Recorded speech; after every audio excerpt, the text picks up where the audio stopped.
السلام علیکم ورحمۃ اللہ وبرکاتہ۔ میرے پیارے آقا علیہ الصلوۃ والتسلیم کے پیارے دیوانوں، خاتون جنت حضرت فاطمۃ الزہرا رضی اللہ تعالی عنہا کی کنیزوں، حضرت مریم علیہ السلام کے کفیل حضرت زکریا علیہ السلام، اسے اس کے رب نے اچھی طرح قبول کیا، اسے اچھا پروان چڑھایا اور اسے زکریا علیہ السلام کی نگہبانی میں دیا۔ جب زکریا علیہ السلام اس کے پاس اس کی نماز پڑھنے کی جگہ آتے، اس کے پاس نیا رزق پاتے، کہا اے مریم یہ تیرے پاس کہاں سے آیا؟ بولی وہ اللہ تعالیٰ کی طرف سے ہے، بے شک اللہ تعالیٰ جسے چاہے بے گنتی عطا فرمائے۔ اچھی طرح قبول کرنے کا ایک مطلب تو یہ ہے کہ حضرت مریم اور ان کے بیٹے عیسیٰ علیہ السلام کو اللہ تعالیٰ نے شیطان سے محفوظ رکھا، اور دوسری وجہ یہ ہے کہ حضرت مریم کی والدہ نے اپنی نظر کو پورا کرنے کے لیے انہیں ایک کپڑے میں لپیٹا اور مسجد میں ہارون علیہ السلام کی اولاد میں سے جو علماء اور قرا موجود تھے ان کے حوالے کر دیا۔ یہ لوگ بیت المقدس کی خدمت گزاری میں رہتے تھے۔ چونکہ مریم ان کے امام کی بیٹی تھیں، اس لیے ہر ایک چاہتا تھا کہ ان کی کفالت کا حق مجھے مل جائے۔ حضرت زکریا علیہ السلام نے کہا کہ میں حقدار ہوں کیونکہ اس کی خالہ میری زوجیت میں ہے، لیکن سب نے کہا کہ نہیں، قرا ڈالتے ہیں۔ یہ حضرات 27 کی تعداد میں تھے۔ سب نے اپنے اپنے قلم ایک کپڑے کے نیچے رکھے اور ایک نابالغ بچے کو کہا گیا کہ کپڑے کے نیچے ہاتھ ڈال کر ایک قلم نکال لو۔ اس نے جو قلم نکالا وہ حضرت زکریا علیہ السلام کا تھا۔ پھر سب کہنے لگے کہ ایک مرتبہ اور قرا ڈالتے ہیں۔ اب سب نہر اردون کی طرف چلے اور اپنے اپنے قلم نہر میں ڈالتے ہیں۔ جس کا قلم الٹا تیرا یعنی پانی کے آنے کی طرف اس کا رخ ہوا وہ کامیاب ہو گیا۔ یہ قرا بھی حضرت زکریا علیہ السلام کے حق میں نکلا کیونکہ آپ کا قلم ہی الٹا تیرا۔ پھر سب کہنے لگے ایک مرتبہ اور قرا ڈالتے ہیں، اب جس کا قلم سیدھے رخ کی طرف چلا وہ کامیاب ہوگا۔ تیسری مرتبہ بھی حضرت زکریا علیہ السلام ہی کو کامیابی حاصل ہو گئی۔ آپ کا قلم ہی پانی کے بہاؤ کے رخ کی طرف چلا۔ قرا میں کامیابی پر آپ نے کفالت کی ذمہ داری سنبھال لی اور اسے اچھا پروان چڑھایا جوان ہونے تک۔ ایک دن میں آپ اتنی بڑی ہو جاتی جتنا دوسرے بچے ایک سال میں بڑے ہوتے ہیں۔ اسی طرح آپ کو نیکی، پاک دامنی، سیدھی راہ پر چلنے اور اطاعت میں بھی بلند و بالا مقام عطا کیا۔ اللہ تعالیٰ نے حضرت سلیمان علیہ السلام کی اولاد سے حضرت زکریا علیہ السلام کو حضرت مریم کا کفیل بنا دیا اور مریم کی دیکھ بھال، ہر مصلحت کے کام کی ذمہ داری ان کے سپرد کر دی۔ جب زکریا ان کے پاس نماز پڑھنے کی جگہ جاتے، اس وقت محراب کا اطلاق مساجد پر ہوتا تھا۔ یہاں مراد وہ کمرہ ہے جس میں مریم کو ٹھہرایا گیا تھا۔ اس کا دروازہ دیوار کے درمیان تھا۔ اس کمرے میں جانے کے لیے سیڑھی کا استعمال کیا جاتا تھا۔ خیال رہے کہ آج کل مساجد میں جو محراب بنائے جاتے ہیں ان کی ابتدا نبی کریم صلی اللہ علیہ وسلم کے زمانے سے نہیں ہوئی، بلکہ عمر بن عبد العزیز کے زمانے سے اس کی شروعات کی گئی ہے۔ اس کے پاس نیا رزق پاتے۔ حضرت زکریا علیہ السلام جب اس کے کمرے سے نکل کر آتے، اس کے ساتھ دروازے بند کر تالے لگا کر آتے۔ کوئی اور شخص وہاں داخل نہیں ہو سکتا تھا، لیکن آپ جب بھی کمرے میں آتے تو دیکھتے کہ مریم علیہ السلام کے پاس گرمیوں کے پھل سردیوں میں اور سردیوں کے گرمیوں میں موجود ہیں۔ کہا اے مریم یہ تیرے پاس کہاں سے آیا؟ یہ سوال حضرت زکریا علیہ السلام کا تعجب کی وجہ سے تھا۔ خیال رہے کہ حضرت مریم کے پاس بے موسم پھلوں کا آنا یہ آپ کی کرامت ہے۔ اس آیت سے واضح ہوتا ہے کہ اولیاء اکرام کی کرامات برحق ہے، کیونکہ حضرت مریم کو نبوت حاصل نہیں ہوئی۔ انہوں نے کہا وہ اللہ تعالیٰ کی طرف سے ہے۔ حضرت زکریا علیہ السلام کے پوچھنے پر حضرت مریم نے یہ جواب دیا کہ جتنا رزق ہے جو کسی انسان کے واسطے کے بغیر مجھے اللہ تعالیٰ کی طرف سے حاصل ہے، حضرت مریم کا یہ کلام بچپن میں ہے، یعنی اس عمر میں عام بچے کلام نہیں کرتے، یا کہ کچھ بڑی عمر میں۔ علماء کے مختلف اقوال ہیں۔ علامہ سیوطی رحمۃ اللہ تعالی علیہ کے نزدیک یہ کلام بچپن میں ہے۔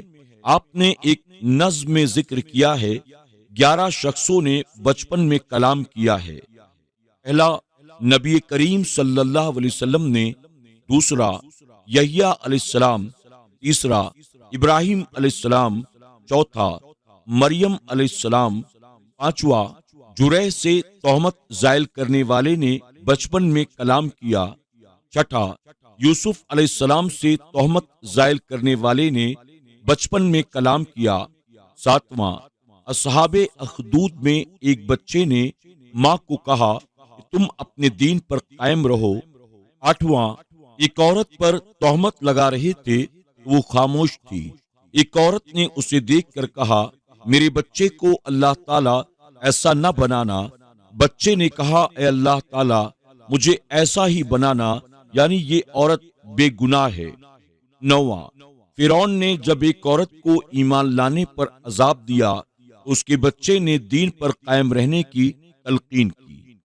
دسواں مبارک نے بچپن میں کلام کیا، بے شک اللہ تعالیٰ رزق دیتا ہے جسے چاہے بغیر حساب۔ حضرت مریم نے کہا کہ اپنے بندوں میں اللہ تعالیٰ جسے پسند فرماتا ہے انہیں کسی انسان کے وسیلے کے بغیر ہی رزق عطا فرماتا ہے جو اپنی وسعت کے پیش نظر بے حساب ہوتا ہے۔ فائدہ حضرت جابر رضی اللہ تعالی عنہ سے مروی ہے رسول اللہ صلی اللہ علیہ وسلم کو چند دن کھانے کے لیے کچھ میسر نہ ہوا، یہاں تک کہ بھوک کے غلبے کی وجہ سے آپ پر معاملہ شاق یعنی مشکل درپیش آئی تو آپ نے تمام ازواج مطہرات سے پوچھا کوئی کھانے کی چیز ہے؟ تمام نے جواب دیا کچھ بھی نہیں۔ پھر آپ حضرت فاطمہ رضی اللہ تعالی عنہا کے گھر تشریف لائے اور انہیں کہا اے میری پیاری بیٹی آپ کے پاس کوئی کھانے کی چیز موجود ہے کیونکہ مجھے بہت بھوک لگی ہے۔ انہوں نے عرض کیا قسم ہے اللہ تعالیٰ کی کچھ بھی نہیں۔ نبی کریم صلی اللہ علیہ وسلم وہاں سے لوٹ ہی رہے تھے، ایک پڑوسی عورت نے حضرت فاطمہ رضی اللہ تعالی عنہا کی خدمت میں 2 روٹیاں اور کچھ گوشت پیش کیا۔ آپ نے اسے برتن میں رکھا اور خیال کیا کہ اپنے آپ پر اور دوسرے اپنے گھر کے افراد پر نبی کریم صلی اللہ علیہ وسلم کو ترجیح دینی چاہیے، حالانکہ گھر کے سب افراد بھوک میں مبتلا تھے۔ آپ نے حضرت حسن اور حضرت حسین رضی اللہ تعالی عنہما کو رسول اللہ صلی اللہ علیہ وسلم کی طرف بھیجا۔ آپ صلی اللہ علیہ وسلم تشریف لائے تو حضرت فاطمہ رضی اللہ تعالی عنہا نے عرض کیا آپ پر میں اور میری ماں قربان، اللہ تعالیٰ نے کھانا عطا فرمایا ہے جو میں نے آپ کے لیے چھپا کر رکھ لیا ہے۔ آپ صلی اللہ علیہ وسلم نے فرمایا اے میری پیاری بیٹی وہ کھانے کا برتن لے آؤ۔ جب آپ نے برتن کے کپڑے وغیرہ کو ہٹایا وہ روٹیاں اور گوشت سے بھرا ہوا تھا۔ جب حضرت فاطمہ رضی اللہ تعالی عنہا نے دیکھا تو حیران ہوئی، پھر سمجھا کہ یہ اللہ تعالیٰ کی طرف سے کھانے میں برکت نازل ہوئی ہے، وہ اللہ تعالیٰ کی حمد کی اور کھانا نبی کریم صلی اللہ علیہ وسلم کی خدمت میں پیش کیا۔ جب آپ صلی اللہ علیہ وسلم نے کھانا دیکھا تو آپ نے بھی اللہ تعالیٰ کی حمد کی اور پوچھا اے میری پیاری بیٹی یہ کھانا کہاں سے آیا ہے؟ تو آپ نے عرض کی اے میرے ابا جان یہ اللہ تعالیٰ کی طرف سے ہے، بے شک اللہ تعالیٰ رزق دیتا ہے جسے چاہے بغیر حساب کے۔ نبی کریم صلی اللہ علیہ وسلم نے پھر حمد کی اور پھر فرمایا سب تعریفیں اللہ تعالیٰ کی جس نے تمہیں بنی اسرائیل کے ایک سردار عورت مریم کی طرح بنایا، کیونکہ انہیں بھی اللہ تعالیٰ نے رزق عطا فرمایا تو ان سے یہ پوچھا گیا رزق تمہارے پاس کہاں سے آیا؟ تو انہوں نے بھی یہی جواب دیا تھا کہ یہ اللہ تعالیٰ کی طرف سے آیا ہے، بے شک جسے چاہے رزق عطا فرماتا ہے بغیر حساب کے۔ پھر آپ نے حضرت حسن اور حضرت حسین رضی اللہ تعالی عنہ اور مولا کائنات مولا علی کرم اللہ وجہ الکریم اور دوسرے اہل بیت کو جمع کیا، سب نے سیر ہو کر کھایا، اور کھانا اسی طرح موجود تھا جیسے پہلے تھا۔ حضرت فاطمہ رضی اللہ تعالی عنہا نے وہ کھانا دوسرے پڑوسیوں کے گھروں میں بھی بھیجا۔ حدیث مبارکہ سے یہ بات معلوم ہوئی کہ اللہ کی نعمت کے ملنے پر الحمدللہ پڑھا جائے۔ اللہ پر توکل رکھنے والے کو اللہ تعالیٰ اپنی نعمتوں سے نوازتا ہے۔ انسان کو چاہیے کہ وہ اپنے آپ پر اور اپنی اولاد پر والدین کو ترجیح دے، اپنے پڑوسیوں کو بھی کھانے وغیرہ کی اشیاء بطور ہدیہ دی جائیں، اس سے محبت بڑھتی ہے۔ اس کھانے میں برکت نازل ہونا اور کھانے کا بڑھ جانا نبی کریم صلی اللہ علیہ وسلم کا معجزہ اور حضرت فاطمہ رضی اللہ تعالی عنہا کی کرامت ہے۔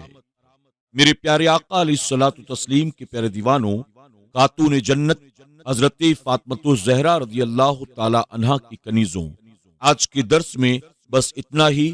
انشاءاللہ مزید اس کے آگے کے واقعات ہم کل کے درس میں سماعت کریں گے۔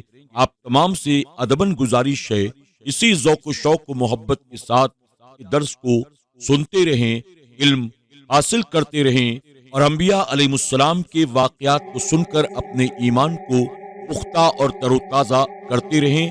زندگی رہی تو انشاءاللہ کل پھر درس کے ذریعے آپ سے ملاقات ہوگی۔ تب تک کے لیے اجازت دیں۔ السلام علیکم ورحمۃ اللہ وبرکاتہ۔